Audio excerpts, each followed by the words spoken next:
Kumusta na po, Erman Buelva po uli. Atin pong alamin na yun naam. Sakit sa puso pala ay nagdudulot ng paglaki ng tiyan at mga daliri. Lingid sa halaman ng marami, ang paglobo ng tiyan o ng mga daliri ng isang tao ay maaaring bunga ng kanyang sakit sa puso. Ano-ano nga ba ang mga kondisyon sa puso na nagdudulot nito?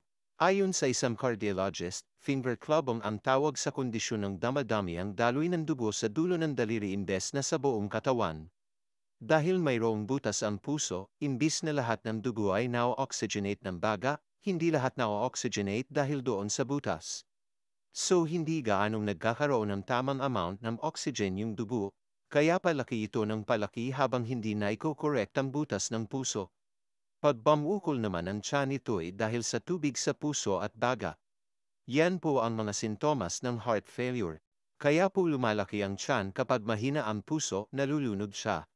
Then yung lunod na iyon, sasaluhin ng baga, so inuubo, hinihingal.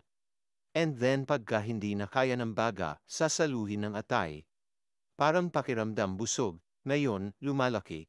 Heart failure is usually end stage na, nasa dulo na siya ng heart spectrum na problem.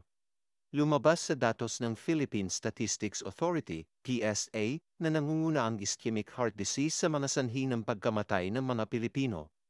Pag nakaramdam na po ng mga sintomas gaya ng mga nabanggit ko, magpa-consulta na kaagad sa doktor, Erman Buelva po uli, God bless po.